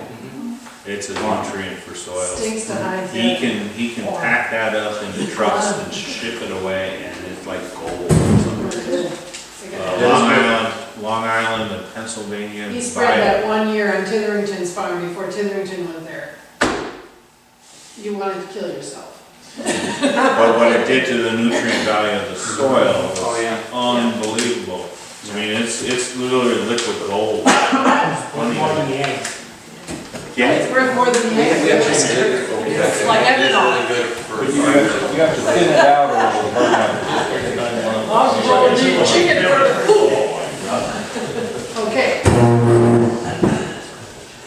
how much leeway does the assessor have in turning an assessment? Well, I actually could say I have a lot. But professionally, you're trying to find a comp that's higher and then a comp that's lower than the subject. And then somewhere in that range is where the property belongs. That's the short and sweet answer. On your appraisal for your bank, that's what's going on. When I'm looking at the sales data and the grids that I'm provided, that the computer puts out for me, that's what's going on. We'll go back to that outlier that pops up, you look at it, you're like, no, that's not indicating that high, or no, that's not indicating that low. Subject, that my knowledge of it, looking at it, this is where it falls. And technically, we're hoping that the value range is relatively tight on that assessment grid. It's no different than an appraisal grid for me. You're relying upon my institutional knowledge, so to speak. Yes, I've got a lot of institutional knowledge, a lot of education. There's advanced degrees in here that I could and will obtain. Commercially, I'm all the way through. I could be a New York State certified commercial appraiser. All I have to do is pass the test. Well, after this reval, so I have the experience credits, but then take the exam. Residentially, there's nothing. Now, education. I'm required 12 hours a year, assessment-wise. Appraisal-wise, I'm required 28 hours every 2 years. In that package, there's also ethics. Ethics for appraisal, ethics for assessor, ethics for the National Board, the National Association of Realtors. I do cross, if I'm able to cross them over, I will. One is governed by the Department of Licensing, State Department. The other is by education, assessments by education. And what do I mean by that? I had to have 28 hours of education for my appraisal license prior to October 1st this past fall. In that, I had to have 7 hours of ethics class.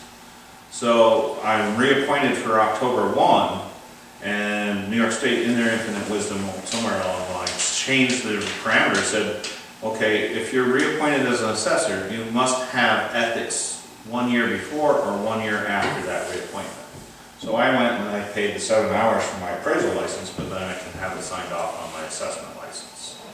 The appraisal courses that I took for my appraisal license, regression analysis, again applies to my job.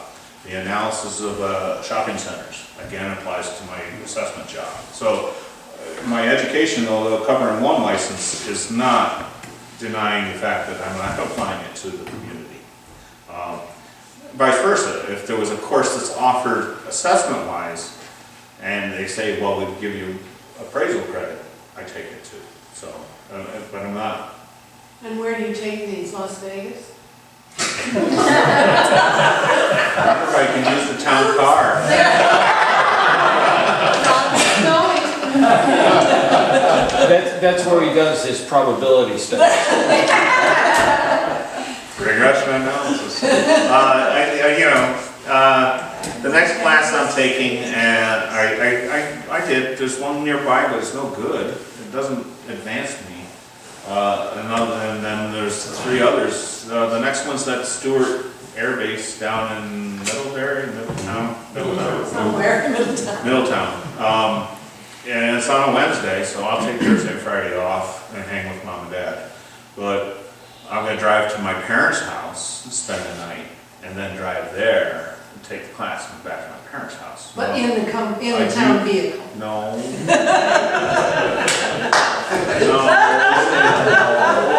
I don't want them to drive me around with socialize. No, but it is on the evaluation of hotels and motels. Another aspect that's important to our community. And another one going to be built shortly. Hotels, leeway, training. Well, that's part of the training. Part of the training, college degrees, certain number of hours in appraisals, hands-on, easily satisfied with my 13 years prior to taking over the job. Way easily. I actually got to skip a lot of classes. One of the biggest requirements that was needed moving to the town from the city was the farm appraisal class. That was a week-long course over in Canton, Potsdam, Canton. And it was a huge learning curve. A lot of respect to the farmer. There's no doubt. A lot of things on a farmer's table. The 2 things that they only see is those tillable or what the rest of the world is made up of. Honestly, they don't. Scrap land is scrap land. You can, and I have learned that you can actually physically value a farm based on the number of head of cow. So, and contrary to what people think, those freestall barns where they're all packed in, that cow is the happiest thing in the world. He's brought food, the crap is taken away, it doesn't have to go anywhere. The beast that seems to be, it's a torturous situation, is maximizing his milk production right there. It isn't about the farmer's conditions anymore. Just say. He says it was a learning That learning curve you won't see. They don't have cows in Castleton. Castleton is Keysville. There you go. You get out of Castleton and you're into farm fields. Her milk production is superbly enhanced by the conditions that she lives in. To the point, the guy that was teaching the course, his brother were on to her. He does maple syruping. His brother wanted a vacation. 1 week, and the production load fell off. The cow knew it wasn't the guy that was taking care of it. 1 week. He said that it fell off significantly. So when you go and they free them out into the wild world of open pastures, you really throw off the mentality of the cow. It was a very unique course. It was very unique. And the numbers speak for themselves. That's why you have growth going into this thousands of head at a time, and it's 18 freestall barns or whatever's going to go on. The farm we looked at over in Canton, he was running 5,000 head. He had a full-time veterinarian on. They were dropping 100 cows every 2 days, and they were shipping out. After 4 years, they were shipping them off to other things. They didn't want them anymore. They were rotating them in and rotating them out. It was just a huge production, and the farmer was no longer really a farmer. He was a businessman, but he knew the ins and outs of what was going on. And he knew his returns on his tillables, he knew his drains, he knew what fields to be planting. He's speculating on what the market's going to be, what kind of grain he needs, so he plant corn over wheat in speculation of what's the demand is for the following year. So he's got investment strategy going on. It was quite incredible. And the skip all the education, because basically that's what it is. We've got, I think you pretty much covered them all. There was a late question that came in. It's about natural gas. If natural gas is brought to Cumberland Head, fingers crossed, how will it affect a home a home that's hooked up to natural gas? How? Not. No. No, You're still getting the heat. still getting heat in the house, exactly. You know, that comes down to what will the market bear. So you start watching, if you want to be specific on it, what that house sells for with natural gas Right. versus the one that doesn't. Mhm. And should there be a justifiable adjustment, not an assessment, appraisal maybe, but not an assessment. Because again, you're still getting heat. And, you know, everybody who wants to buy the house wants a roof over their head and heat and stay dry. That's what happened when we got water.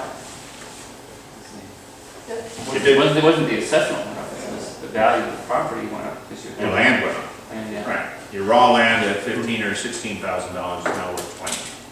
You know, yes, price of a well, basically. Well, it's cheaper than a well now, but you know, drill a well today. But the same, you know, and I have been noticing, and I've backed off on land values in certain areas because of that. The sales that were used for it included water on them, but you got land with nothing available to it. Well, you can't use a sale that has water available to it, or water and sewer available to it, and compare it to something that doesn't have it.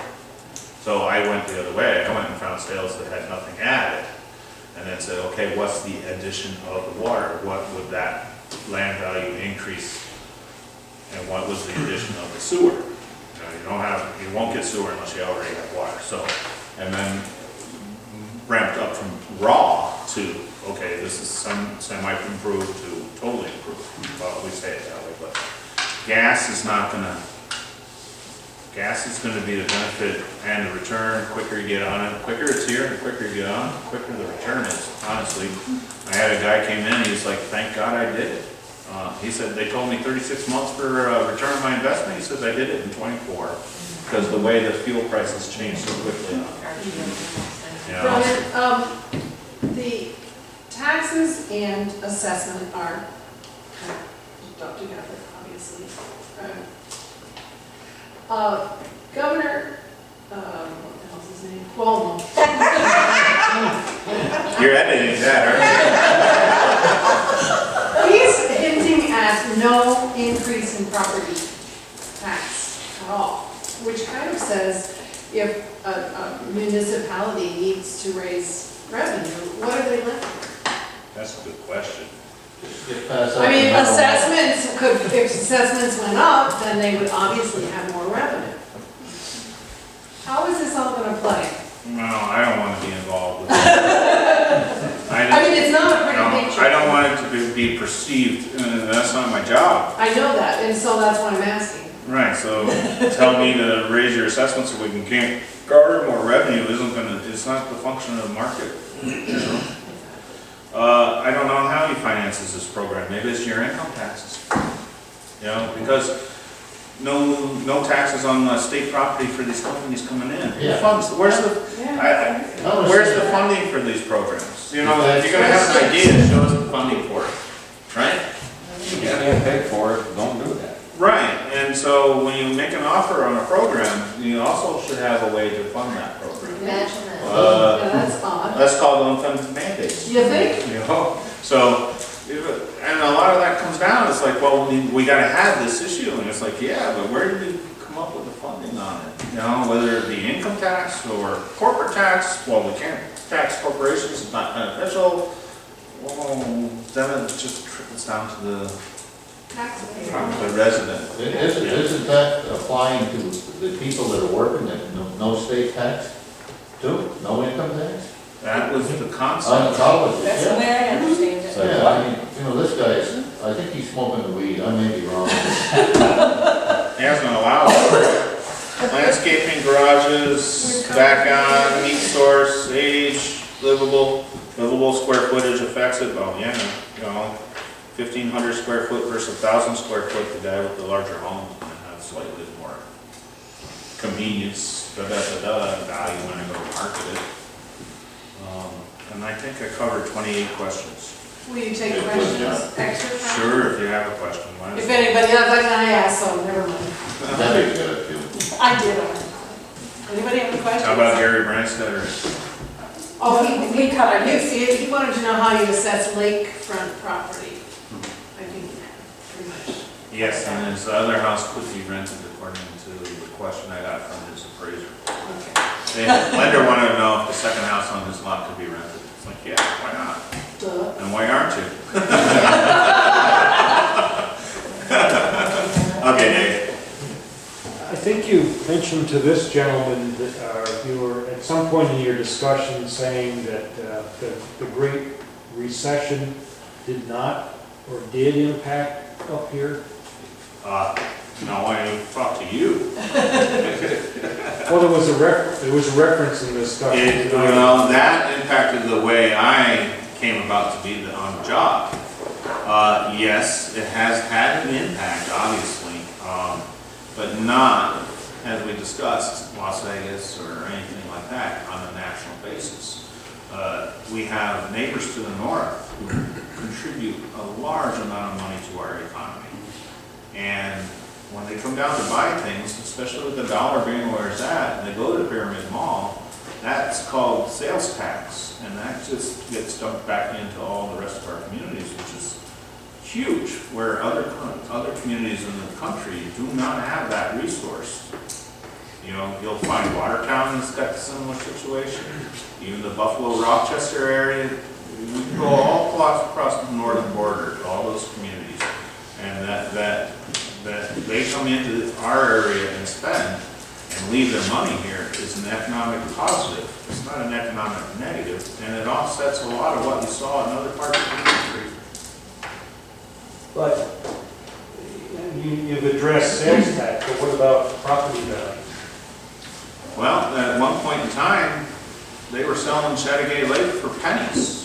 You can't buy on Chattagay Lake anymore, because they came down and bought camps and stuff like that, and then their economy changed up there, and they couldn't afford it. So they were dumping real estate in Chattagay Lake, JG Lake. I don't know about Lake Champlain. I don't see a lot of Canadian. There are some, but not as much prevalent as they were out there. And now, you go back out to Chattagay, you can't afford to live on Chattagay Lake anymore, because the economy changed for us and locals here, or out-of-town people who want a vacation. Saranac Lake, Lake Placid, holy sweet. So the bottom line of what you're saying is the Great Recession has passed us by. Well, I would think it's, hopefully, as the economy is improving. There was a positive outlook in the last economic indicator of saying 2.53% growth in the manufacturing sector in our area. But you're kind of evading my question, in my opinion. Did it or did it not have an impact on property? I don't have the economic statistics to answer your question. Well, I will go when and you find and that I information. discussed, you said it did not have an impact. No, Now I I'm said it hearing did. that you're not sure. When you and I discussed, I said that the impact was as limited and not as in depth as you perceived it to be. Now, But I saw no change in I'm not my Gary value of Douglas. my house. No, you don't. Do you think your house will sell for the value it's at now? Nope. And I think you pretty much confirmed that when you said I'm kind of in the in-between zone, not real low, but not real high So either. when was the last time you had an appraisal done on your home? For a Anything? second mortgage 5 years ago. And what did it indicate then? That was the, so why didn't you present that to the assessor at that time? I appealed, and the person who was the impartial person was a retired appraiser or assessor. I got nowhere. Was that an approach, is that like, if someone wanted to appeal, they could have an appraisal done, is that generally a good idea to have a? But you're- But yes, that would be important to That have. 5-year-old appraisal To is make- effective now, sure. the lender would Right. use it. but sure to make sure the comps that they use were sold before July Technically, 1st. the appraisal is not good. If you have the appraisal done for a lender, technically it's not good for the assessor, because it's got a single purpose only. That's how an appraiser covers the fact that they're not boxed out, that it can't be used multiple lenders, it can't be used. Technically, you look at it and say there's an opinion of value, but that should only be for the mortgage lender. That's the technical aspect. Yeah, and if you brought it in, I'm gonna look at it another. I guess I see what opinion maybe of the value. comps, see if they're the same as your comps. In general, what is happening? You weren't resolved 5 years ago is something I can't say yea or nay to. Well, it gets to the point where it's, what is the point? You know, if you're not within the power or the influential structure, like I'm not, you're screwed.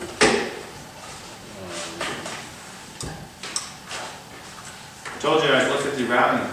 And you said there was one or two comparables that you were gonna look at. I haven't heard a thing. I'm not giving you a value until May 1. Nobody gets value until May 1. Well, I kind of got the impression when you and I talked that you were going to look and get back to me. I apologize. Nobody gets value to the 1st of May. Nobody. I don't do Even if value. somebody comes in and says, I think there's a problem, Well, then I sit there and say, fine, it's in my file to review. And I'll I look at it. don't believe that's what you told. Well, I'll say, I did contact Brian, and he was very receptive, and I called him actually the morning, and I talked to your assistant or whoever, and she said, yeah, he said, "Oh, come on in," and I went in, and we sat down, and then we ended up coming back again, but it was easy to get in and out. I don't remember the time of year it was, but. It was right I after find we you got very the approachable, Yeah. but, What? you know, when I call and then 30 minutes later I walk in and you say, oh, you know, we didn't include this and this, We you did. know, within the first. Your 5 inventory minutes. is not correct. You still have a gazebo that's not on the market, in the falls. You had the paved driveway wasn't in the paved, your inventory is not accurate. Now, am I supposed to do a value on an inventory that's not accurate? Wait a minute. No. Well, wait, Right, but that's, This is being, But at least excuse me. this is the one. Dave, Wait a Dave, minute. we're Wait a not minute. supposed to be This- doing this is unfair. individual assessments here. Yeah, this is just informational This is an session. informational And, evening. you know, I'm sure I don't need to know all the details about what you have and don't have. why so- don't you have an appraisal prepared as of July 1, 2013, and I will honor what that says. You just said, I just told you, have an appraisal prepared as of effective date, July 1, 2013. by somebody And I that will you honor, approved. other than me, I'm not doing No, it. I understand that, but again, it has to be somebody that you approve or that you feel Well, is yeah, correct. you get a shyster that goes in, and I'm gonna look at the credentials for the shyster and then say, hey, he just pushed that down for your sake. There are credible appraisers out there, and there are people who do not credibly do understand. prep work. Now, do you think that I should honor anything that comes across the desk? No. Okay. I mean, it applies to everybody in the room, not just to you. Okay, I mean, you guys can take that off. Line, do it Brian, in what the is, office. in general on Cumberland Head, what is what's going on? In general. In general. Is it good? You know, Is that- some areas I don't know. obviously are selling and others aren't. You're I not, don't you know. don't know right now. No. When you were asking if people, in general, property selling higher than assessed or lower than assessed or. Well, that's overly. Because there's different pockets. Right. Yeah, Right. yeah, okay. That's fair. If you're not going out on the road, how do you do your comparative values? I prepare the values and then go on the road. I've been using photometry in some cases too. Okay. So I had a, What do you mean, Larry is a good set of eyes as I would need, data collection wise. Thank you. You're welcome. Thanks for It's coming. nice doing business with Thanks. well, again, the problem I had with your predecessors is they used comparative value. You ready to go? You used a comparative value that was not good and told me that, well, that's what they were going to use. I found one of the better tools to let you pick your own. Okay. Well, what I did is I went on grievance and I brought the people on the board knew the area that they compared this with. And I took pictures. During the grievance period, what I have found is to run the grid, and then somebody just sits there and says, that's more like my house, that's like more, and pick their own. And then you see what the reconciliation was. Okay, so you would give us a way of knowing where houses were selling? Because I think that they were having a problem with houses selling in my area, because it's such a small area. Realtor would be able to help you with that. Contact a realtor, and a realtor, and they can tell you When what. I was doing grievance in the city, I had them come in and sit down and say, okay, Parts of the sidewalk are getting icy, so be careful. Okay, thank you. thank you. Okay, and Thanks. And when they saw the result, they got up and walked out. Because everybody has their own opinion of value of their own home. It's called emotional value. Well, what I did is I took pictures of the many neglected properties in my area and brought it to the grievance, and they dropped my property value from what had been set at $80,000, because they realized that our area was nothing like what was being compared to. Agreed. That's the knowledge of what's going on. Good. But now you can reside your barn. I can reside my but then it breaks all the property values. I actually took a picture of my own barn to show at the hearing. Well, does anybody else have any more questions for Brian? No. That's all the information I can take in.